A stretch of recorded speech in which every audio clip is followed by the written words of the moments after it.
change the screen?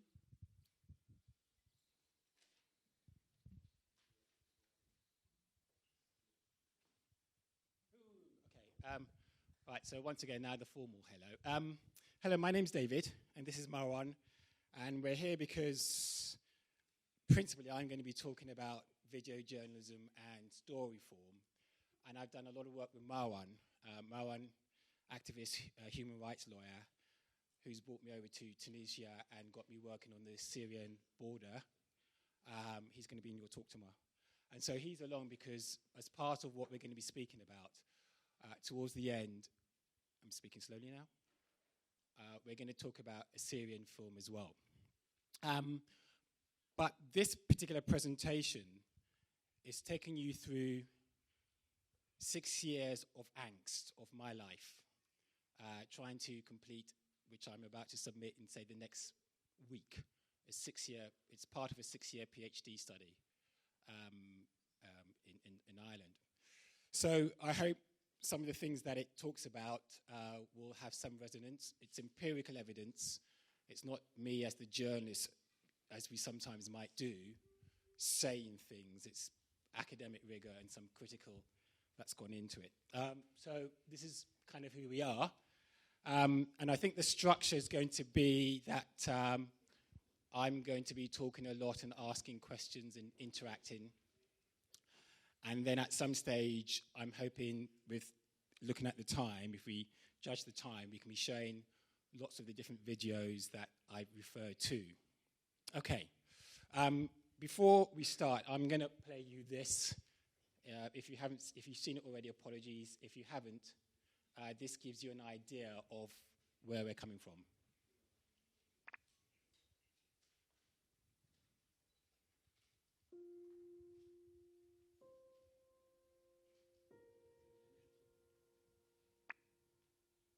Volume, please.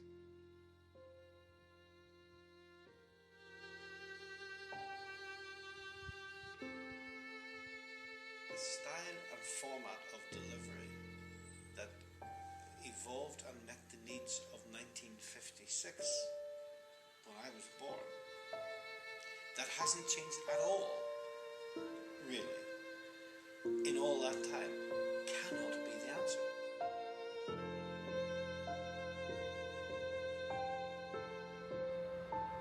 I would say that the distinctions between what is news, features, journalism, documentary, however you want to describe it, are utter rubbish, and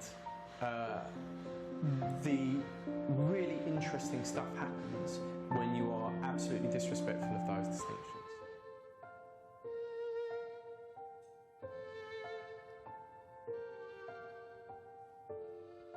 I don't think the future has emerged yet, and I think it will. That's Robert Jew, Cinema Verite founder, saying the future, I don't know what it is yet, but it is coming. You want to be on the side of the creative people, of the authorship, yeah, of the people who change, of the people who move things. Yeah?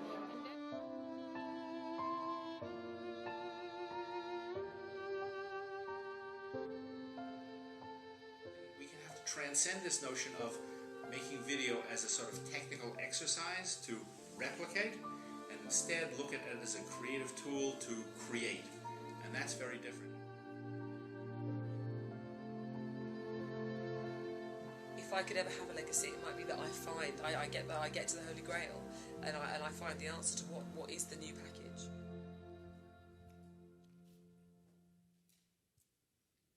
So we have a number of key figures from the UK attempting to understand what is it that the audience now wants, and to them they acknowledge that there's something not quite au fait with the story form that's delivered via news, TV, etc. So everyone's looking for this.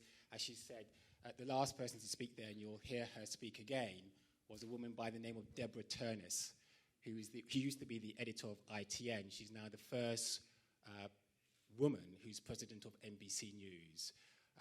And she was one of probably 130 people I spoke to as part of this study. Right, I'm going to ask a question of anyone. what was the last thing that you watched that was memorable?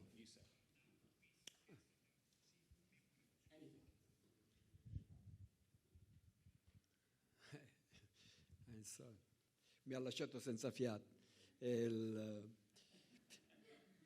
La Basilica di San Pietro. Okay. I don't know that. I mean, anyone, last thing you watched that was memorable? I'm trying to make a point here. Last thing you watched that was memorable? Documentary, Unforgiven from Rwanda. Okay, I'm going to do one more because this last thing you watched that was memorable. Perugia, the church, the big one church, I see. Okay, that's good. People who don't want to look at me are people who don't want to talk, so I kind of look around and think, all right, he's smiling. Last thing you watched that was memorable? Breaking Bad. Okay, yeah. I like Breaking Bad, that's good. Okay, there's a point in this. We will come back to it.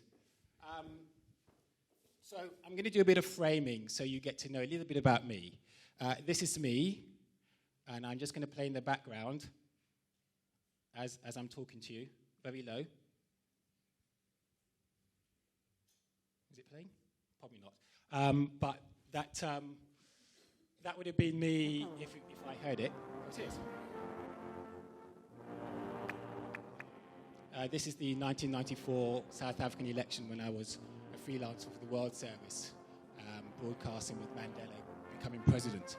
So I've been a journalist since 1987.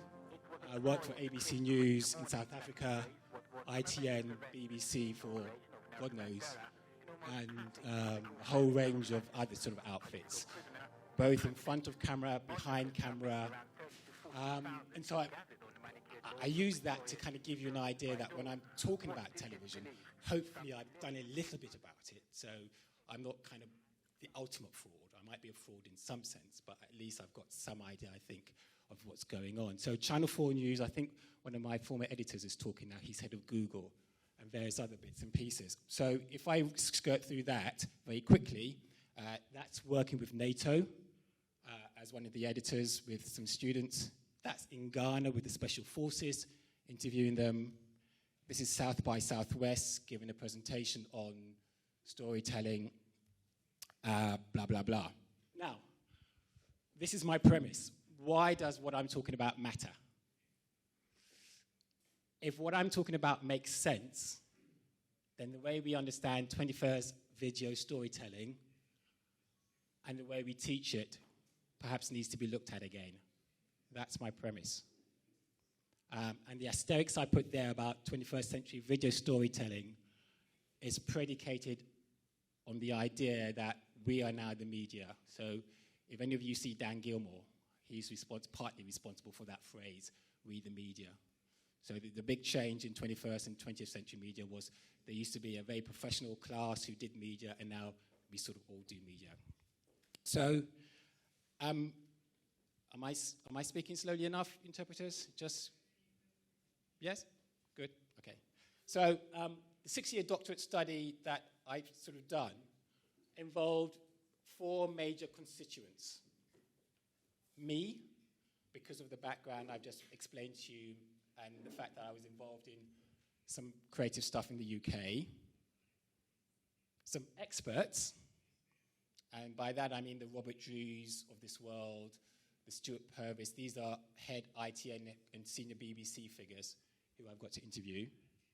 One outfit called Channel 1. Anyone here from the UK? Good. Does anyone remember a thing called Channel 1? Okay, 1994. They launched on cable. They lasted 4 years. Then they disappeared, but they don't exist in any text you might read in any book for some reason. And that's been addressed partly in the PhD. And the 4th constituent were global exemplary VJs. So I went around the world to places like this. So all of those things come together to talk. And I went to places in the world like UK, lots of places in Europe, Tunisia, Beirut, Egypt, which I spent a lot of time in, Washington, US, New York, Chongqing in China.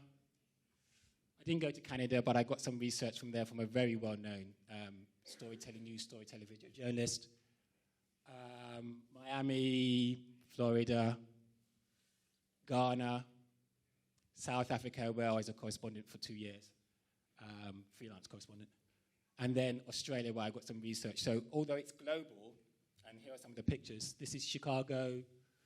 That's Nile TV just before their kickoff. We spent 4 years trying to reform, and Nile TV is a fascinating. Anyone in Egypt? Nile TV inside that building is a fascinating place to be. Wow. And then in Chongqing, and if I was to put my research together, it would look like this, about what it takes to be a video journalist in theory form, the sort of things you need to sort of put around your head. So the research, therefore, covers these periods, as you can see. 2014, 2005, 1994, and further back to establish what we mean by news. So sometimes I speak to a journalist and I go, what is television news? And I say, how do you know? If I asked you that, how do you know? They go, because that's how it is. And I go, no. And I want you to validate how you know. So you need to go further back and back to the source, to the person who said, I will make TV news, for me to understand what you mean. And that's basically what we've done. I'm going to erect what we call a picket fence to tell you what I want to talk about and what I'm not going to talk about. It's very important because whatever it is I speak about here is not the grand narrative. And I get very cross when sometimes I see things like the future of storytelling from a global perspective. But you cannot do that. It's impossible. It's almost impossible even to speak about the UK. Research is piecemeal. You can only take a strand, a piece, and use that as its basis. So I'm going to be talking about video journalism, yes.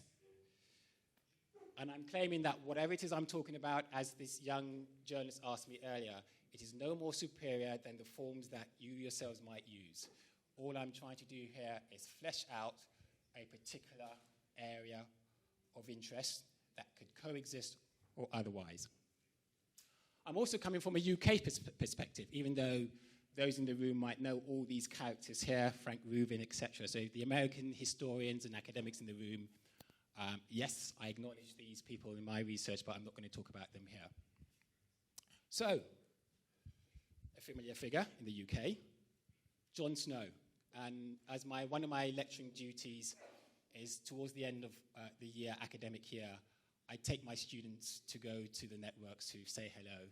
I used to be Jon Snow's producer, so we went to see him, and they had a fantastic time. And Jon Snow's a really nice guy, fantastic. And he says things like this to them. He says, this is an exciting time for news for this generation. And it makes, would you agree? Would we agree? Exciting time for this generation. And I suppose the reasons why you would say that are because you can Google social, data journalism, iPad journalism, whatever that might be, or the way we access iPads.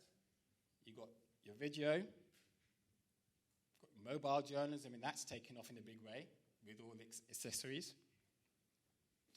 And the desk has almost become obsolete now, but desktop. This is one of the students, my master's students who made this, but online journalism and what that means. Apps, development, HTML5, CSS, Java, any encoders in the room? I know you did some encoding. Have you forgotten? One of my former stuff. Saka, fantastic. All right, so all these different forms of journalism with YouTube in the last 6-7 years have transformed the way we did classical journalism. And so it is an exciting time, I absolutely agree. But all these involve storytelling. Whether it's data journalism, whether it's websites, they're all about telling a story. And in a sense, really, this is what today's talk is addressing. What's the story? What style or form is that story? For those of you over 40, you might recall this, when the crews were that big. Yes, I see a few people laughing, indeed, yes. 5-man crew, why I said 5-man. Excuse me for being sexist, but if you look, they are all men. He holds the light, sound, the reporter, and what's he doing? Manager. Yeah, you always need a manager. So that was about the 1970s, and then it came down to 2-people crews, or more or less. And sorry? Still two men. Still two men, yeah. I mean, I think women, one of the earliest women cameramen, journalists I know is from about 1984, 85. Anyway, and then it came down to this. So this is me making a film in South Africa with the Digibeta 600, which at the time cost about £35,000, more than my salary's worth. And all of those deal in a particular story form we call this. Hands up if you know the package. You've heard the package. When you hear people say the package, yes. So all of them deal in this particular story form that if you say to any journalist, TV journalist, my package, make it 120, they know exactly what you're talking about. Package means their story. Give me the story of 120. And the package in its story form looks a bit like this. Yeah?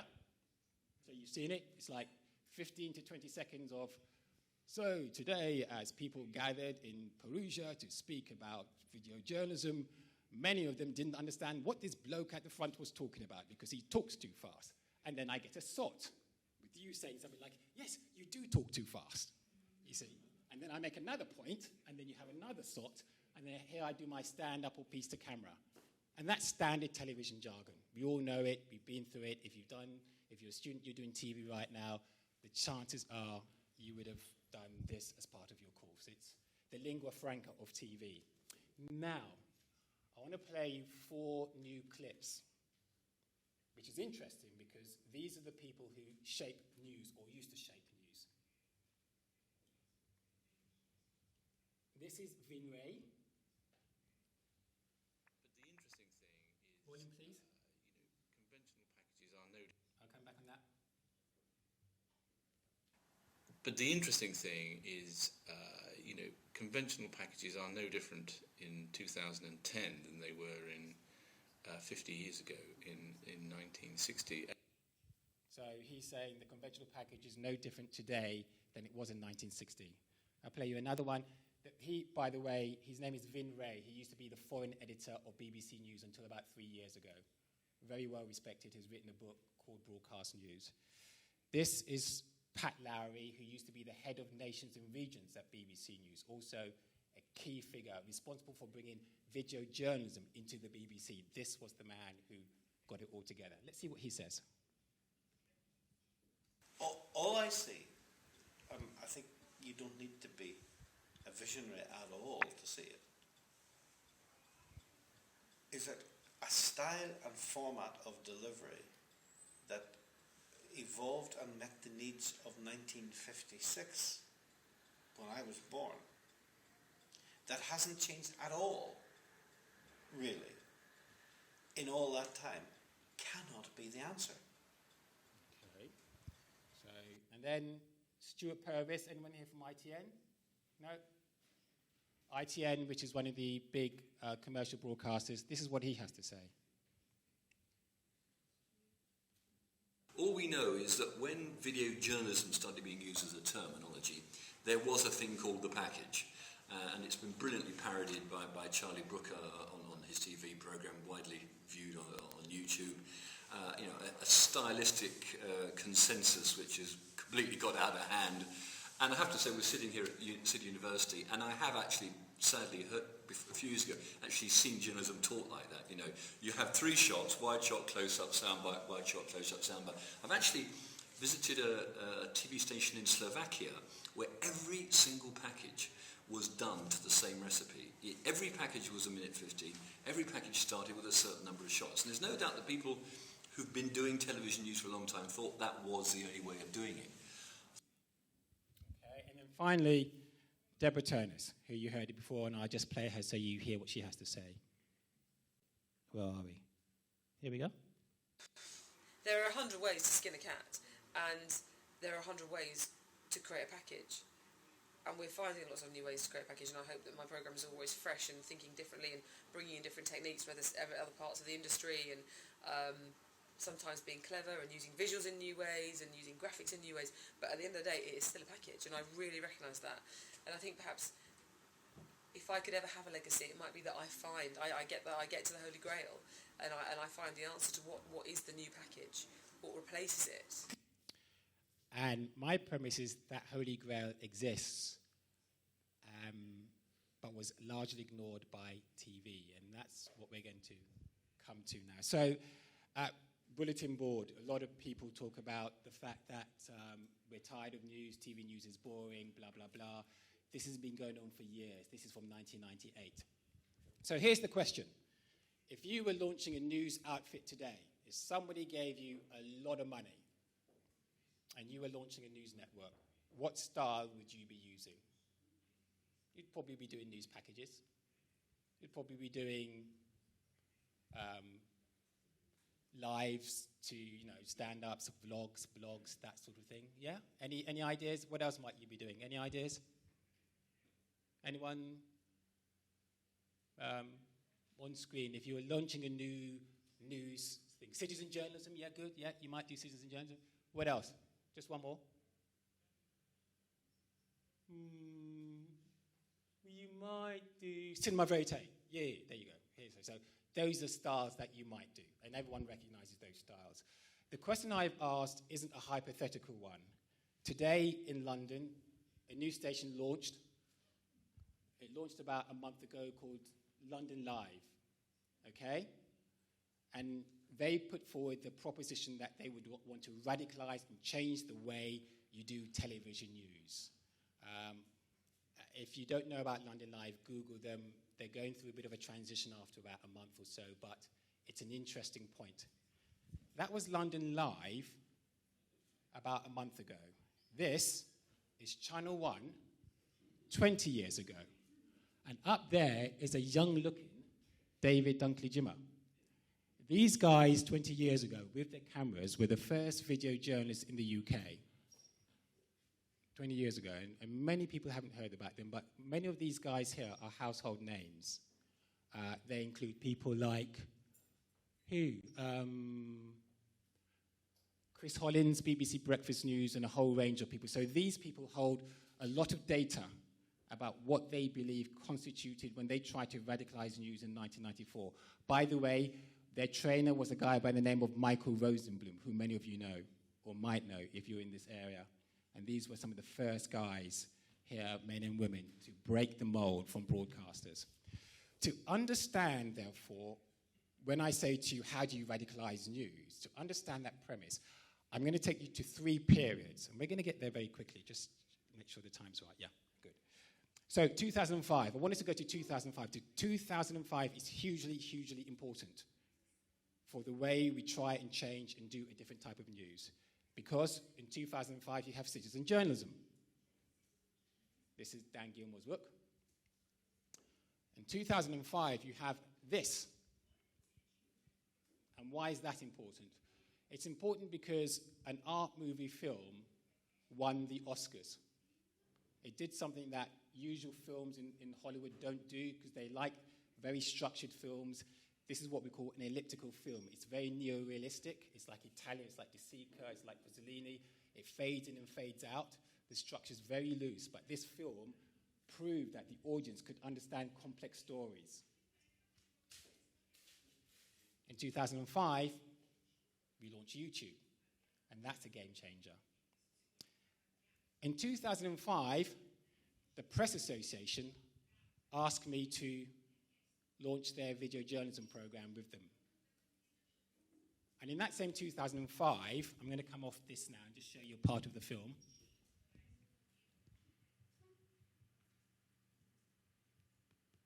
Oops, let me just come out from here. Hide PowerPoint. You close up. Where are we?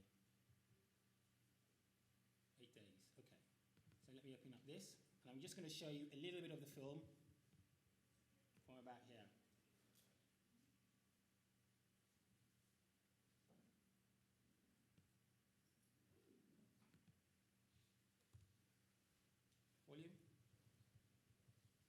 Volume? All the interviews that I need and try and get all the right positions.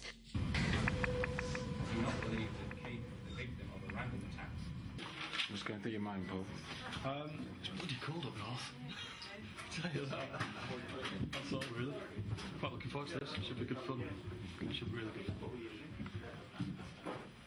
I can tell you that we are treating the death of 36-year-old Keith Philpott as murder.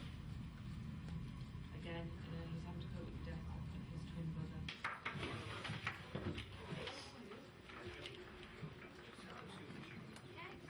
Midday, and a press conference around one of the most brutal murders investigated by Cleveland police is about to begin. It'll test the mettle of a radically new breed of newspaper journalists turned video journalists, VJs, as well as detectives on the murder squad of Cleveland police. This is an exercise, but the crime is real. Police are running this against the clock.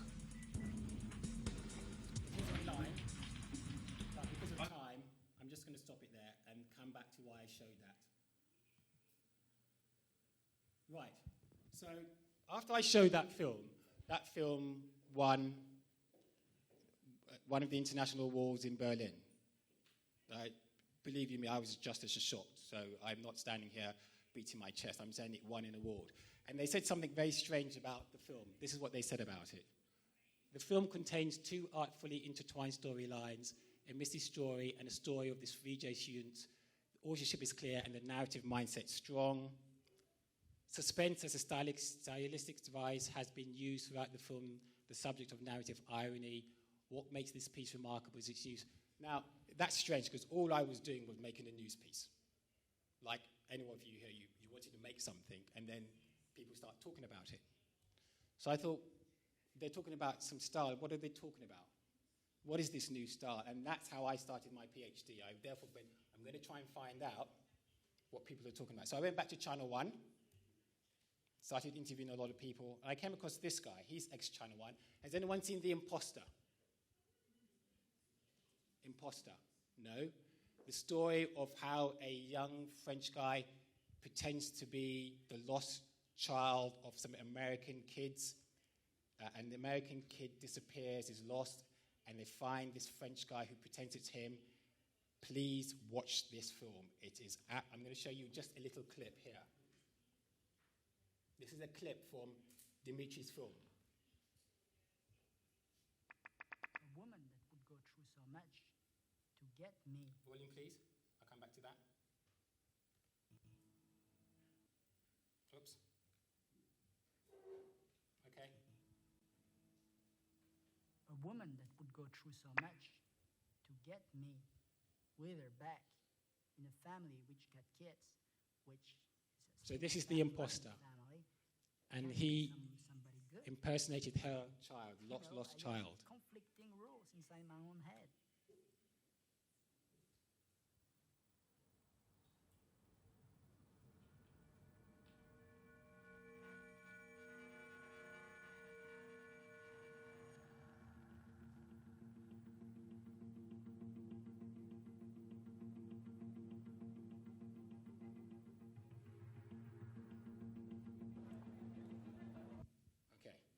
So I had to ask Dimitri. I said to Dimitri, this style you're using, where did you get that style from? And he basically says this. Oops, where are we? Channel 1 made my career such as it is. I think that there was a perception by a lot of people.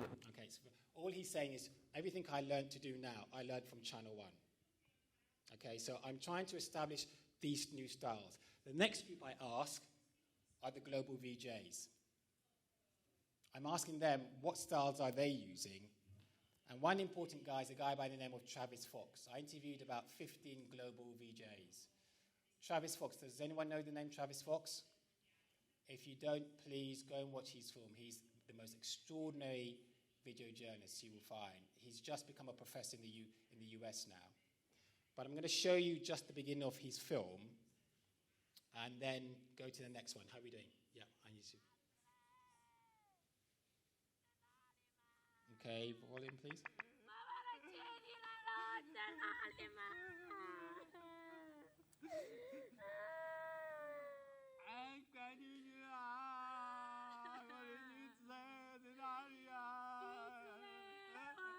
This is the Sichuan disaster, by the way. The horror of the Chinese earthquake is here, 10 stories up on a pile of rubble.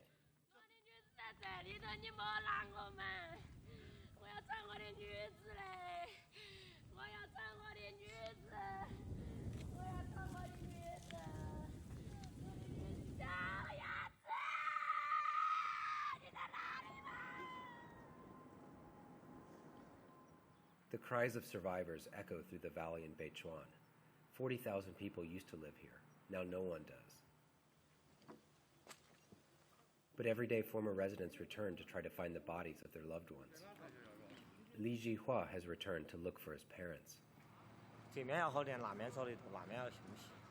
This is what is left of his parents' house. A boulder rolled down the mountain and landed in their apartment. 我们这几天天天回来都没看见。我以为你们有仪器，晓得吧？那石头太大了。那个是太大，多大？大点啊！这几天我天天朝回走，朝回走主要是先看找一下我妈的尸体嘛，我爹的尸体。这个传统的话，我连烧香都不晓得在哪里烧啊，对不对？ When someone dies in China, relatives are expected to burn paper to symbolize money for the dead in the next life. This tradition is supposed to happen near the body, but with so many bodies missing in Beichuan, the ceremony is taking place anywhere there is space.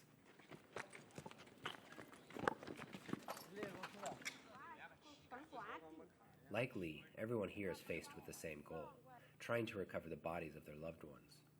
And that's what the conversation is about on the streets these days.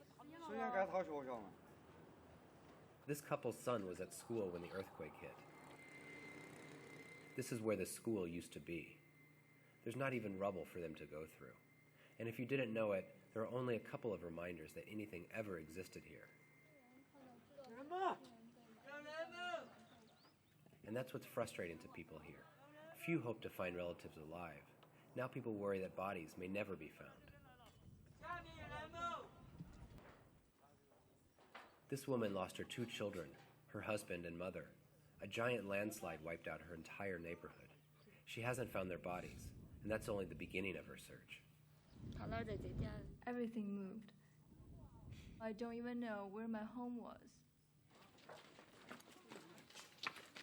After a week of recovering bodies at a hurried pace, corpses still litter this mound. And rescuers haven't even begun digging underneath. 在一楼现在最起码有10米到20米这么高的吧？好久能得出来？啊？好久能得出来？可能要好长时间是吧？要不你等我，先往那边走。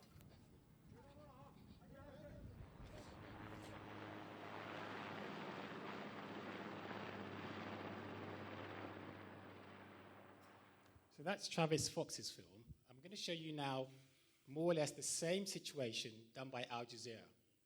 Okay? Zhao Xinhua goes through the rubble looking for the kitchen pan, trying to pick up what remains of a destroyed life. He's not only lost his home and his business, but a few days ago, he lost his 11-year-old son, Zhao Yi. So now he's also collecting the boy's things to burn for funeral rites. I ran straight away to the school. The whole thing had collapsed. I can't describe to you how it was. Children screaming, "Please help me, help me." But I needed to help my son. I couldn't lift any of the debris. I managed a bit, and a bunch of children were able to escape. Then I got to my son, but I couldn't get him.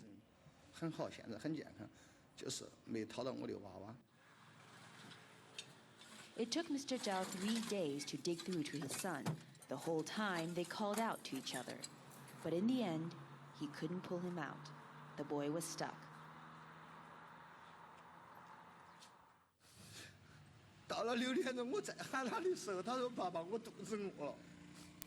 He told me, "Daddy, I'm hungry," and then he died.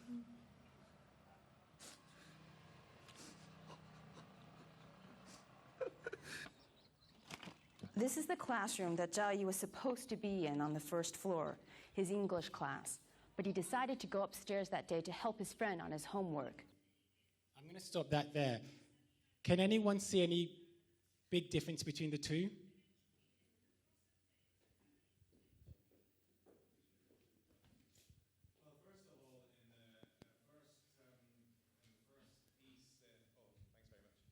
First of all, in the first piece, the contributors were speaking in their native tongue with subtitling, and script was used a lot more sparingly, which gave us a lot more of a feeling of the place because we had a lot more atmos in the piece. Okay.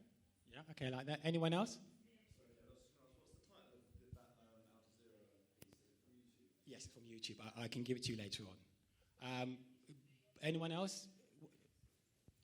The interviews in the first one were taken on site and so situative, and in the second piece it was like installed situation. Okay. Anyone else, please? Sorry, continue. Okay, for the first one, it's like we are here and we feel it. For the second one, it's like just a simple note in use, and it's like we're not present in this movie. First one looked like a documentary. They spend a lot of time to do it. There is a great strategy on the pictures, like photography. The second one is news. Short times to do it and short times to edit. I think the time they took was probably almost the same, but you make your point. Two more from here and then Well, the second one is a piece to camera, whereas the first one has no journalist showing up, so you can see the journalist talking or... Two more from here. The first one have more of movement of the camera, so seems like you can walk into the town. And the second one was more fixed, seems like a location, not a place where people live. Thank you much. Okay, sorry, I want to make a point and I will come back to it. The first one starts with what we call, in the industry we call it post-human editing. It cuts back as the woman is crying, okay?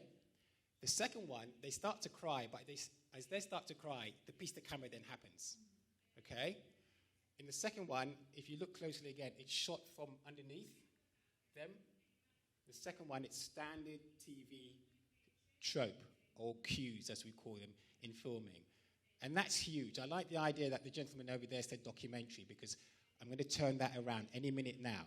Now, I did another experiment. Thank you. I took my master's students from 3 years ago, and I made a film 2 different ways, just like you saw there, and I showed it to them. And this is what they said. The first one is like news because it has voiceover, interviews, and background music. It is presented in the third-person view, Stephanie. And they said the second one is like, and I blanked out the like here because this is what we're talking about. Okay? Individuals speaking out their feelings, blah, blah, blah. Now, this is the bit where you're either going to throw things at me or some of you are going to go, ah. Because this is the bit where I'm telling you, I'm about to say in my research, in all the feedback, whether it's students, whether it's Travis Fox, well-known VJs, whether it's Channel 1, they all say that the future of news is, or not the future, but the way they do news is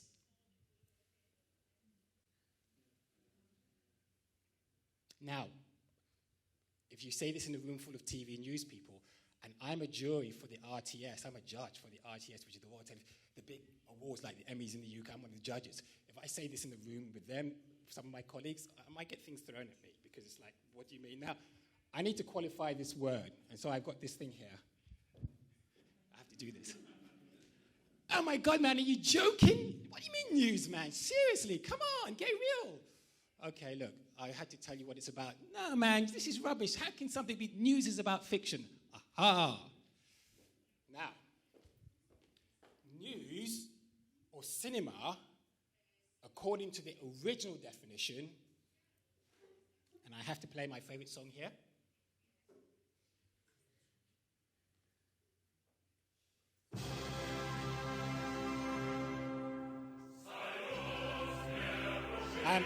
This is not for, what's his name, the president. It's nothing to do with that. This is for the Russian cinemarist of the early 1900s. Fantastic. Yeah? Because early documentary form was called cinema. Vertov, this is the book Vertov, when he talked about the facts of life, it was cinema. Cinema gets turned around by Hollywood around the 1920s.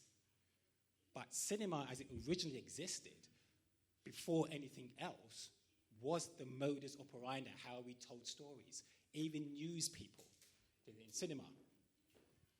And I'm going to qualify that even further for you. This is Vertov.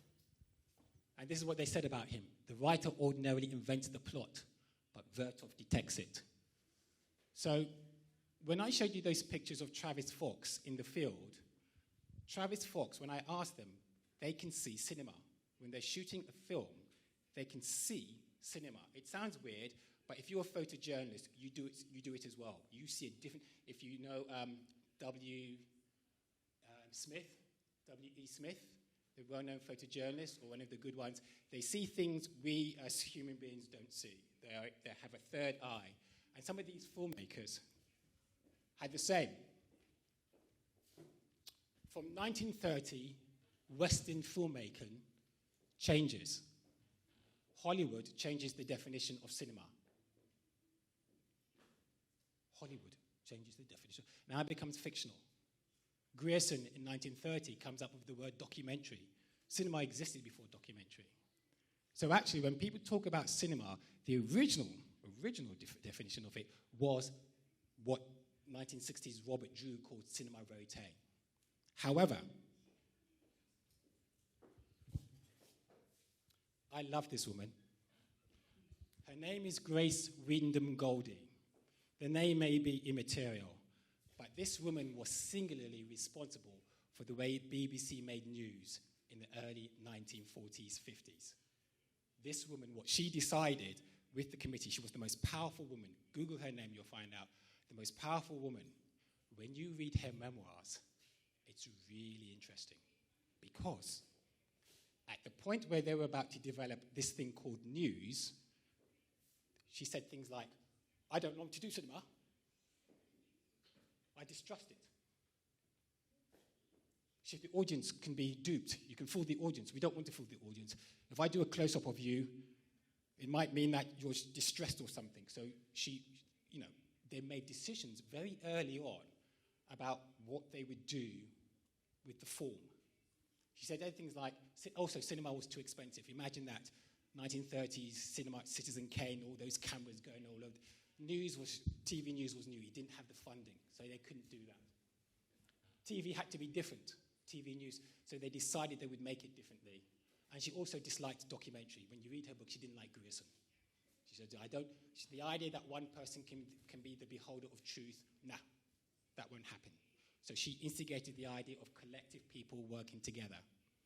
That, in a way, is the source of where we come for TV news. So, moving on very quickly. They said the audience she didn't want to fool the audience. The audience were incredibly, incredibly sophisticated in the early 1930s. There's a well-known film called, where's it gone? Okay. It's called The Phantom Carriage.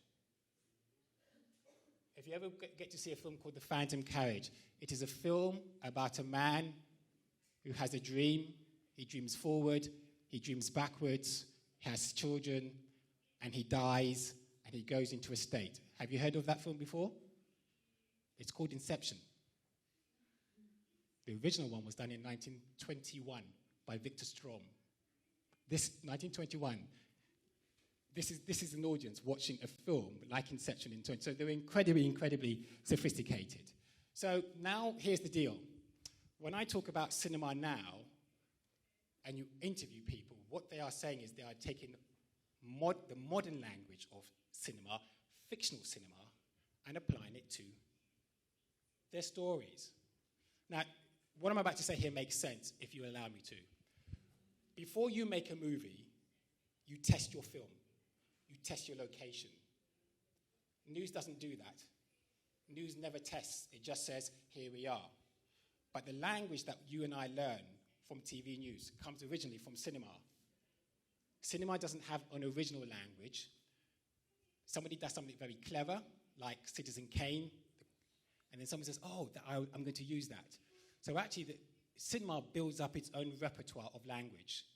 And we as news people say, oh, I'll take this cutaway, or I will take the hand cutaway. So the hand cutaway in news is used to mask and edit. Do you know what I mean by that? Yeah? A hand cutaway in cinema means something, but we use it for different purposes. Oh, I'm going to show some film in a minute. So if you do my boundary, this is television, this is documentary, this is cinema, and this is art. And we're about here. The trouble is, cinema is a sophisticated language. If you work in news, and I'm not belittling people who work in news, is over there. It's not part of your form. Your structural form in TV news is get the interview, cut them here, that's it. And there's some very strange things also in news. The rule of thirds. Yes? Everyone knows the rule of thirds? Yep. Well, this is Ozu. What's the difference? Everything is centrally framed. Yeah. Yeah. So TV news does the rule of thirds.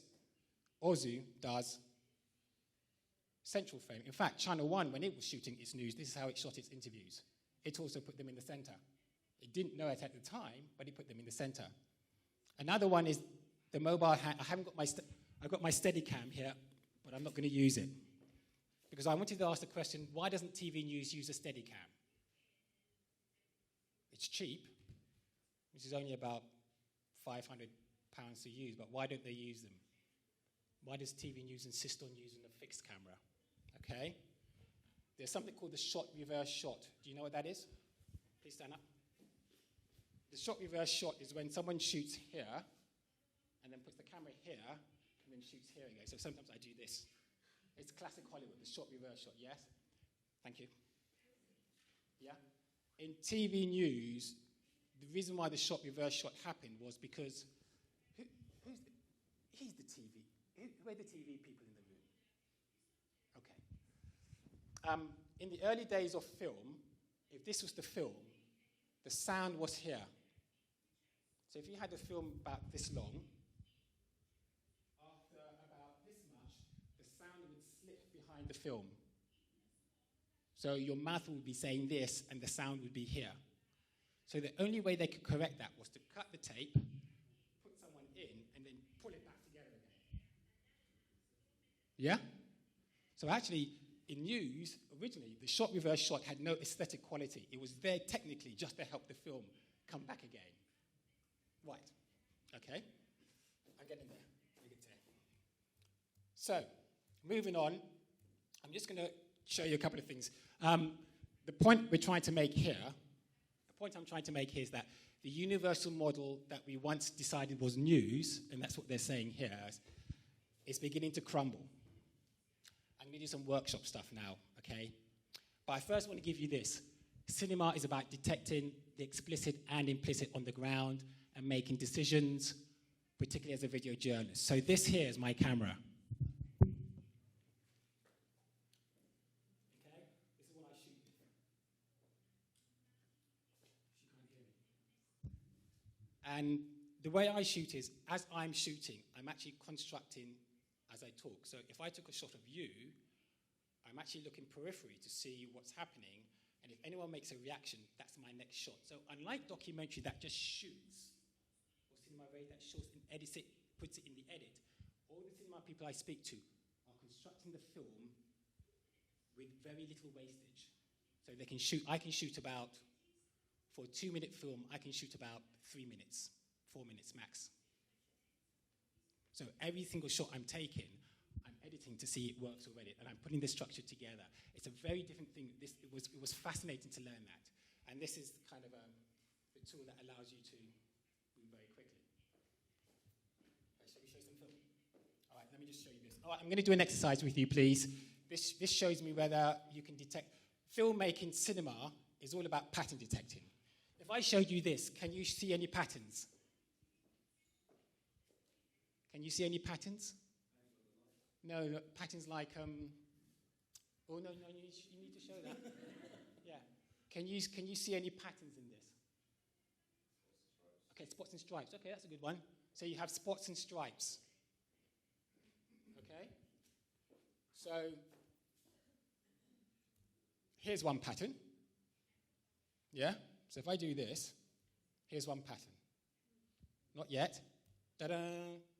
So what have you got?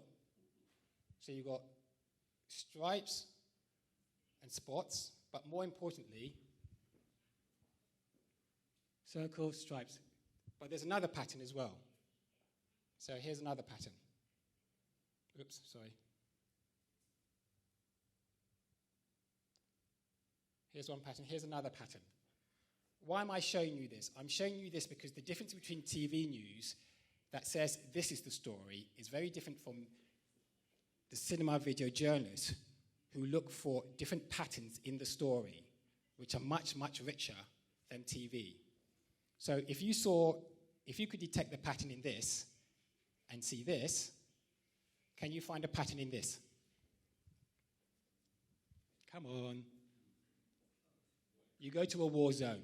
There's a helicopter going off here. There are people running over there. There's a boy standing over there with chocolate. There's a chocolate bar sitting over here. As you're standing there are all these patterns happening. And you as a news person are supposed to grab them. But a cinema person is doing something slightly different. They're looking for meaning within what they're looking at. Photojournalists do this as well. Fantastic photojournalists can see a scene, about 3 or 4 happening, and anticipate that. So can you see a pattern in this? Okay, I'll help you out. Here's one pattern. Stripes.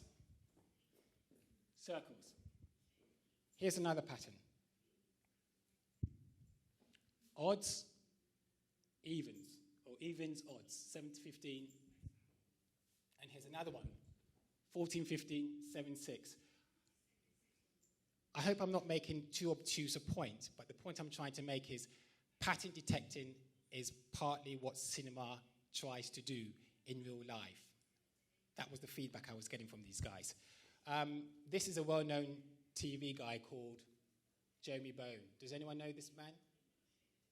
Okay, right. I'm not going to play him then. I'm not going to play him. But what I am going to do is say that when he speaks about how he reads a piece. He's the BBC's editor in Middle East. And he talks about how he can conceptualize a piece and read it in context. Let me play it so you hear. When I first got this job, I had to fight a little bit of a battle in the BBC to suggest that you could produce that kind of context and analysis while using the main pictures of the day. My real belief is... All right, what he's saying is, when he first got the job at the BBC, it took him time to be able to convince his bosses that he could get into a situation and analyze in real time what was going on and give them back the news. It's very similar to what I might call cinema video journalists, that they can see a scene and analyze it very quickly in text and visual news and give it back to you. Right, I'm going to play you, before we come to this one here, I'm going to play you I'm going to bring in Marwan. So, I've established, I hope, that one of the main things that the audience is interested in, when you ask them what was the last thing you watched, tends to be news. What's the most memorable thing you saw tends to be news. I think I've also spoke about the fact that a lot of the new VJs or people who are doing really exemplary work are doing a kind of cinema. How I got to know Marwan is Marwan invited me over to Tunisia, but it's the last job that we did that was really, really interesting. Now, where is it? Is it here? Okay, here's the Syrian story. We went to, Marwan was in Syria. I want to show you something from Syria. I'm going to show you a trailer and then the opening to the film that could have been a news piece, but I've shot it in a way that makes it look like cinema, but it's still news. Okay, so let me just see if I can pull that out. Fine. Ma, have you got your... Have I got it here? Yours? Yeah, I'm just trying to see. I think... Okay, this might be it. Yes. So...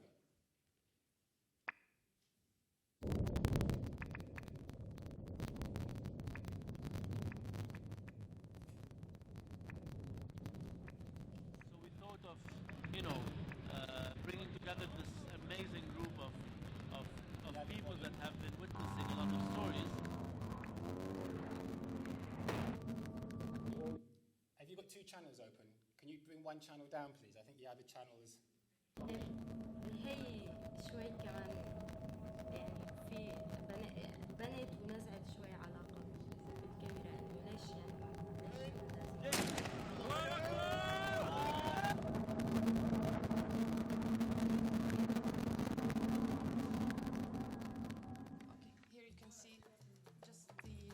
between the two armies. It's for Nusra front and this is for the government. So you can see that only 10 meters.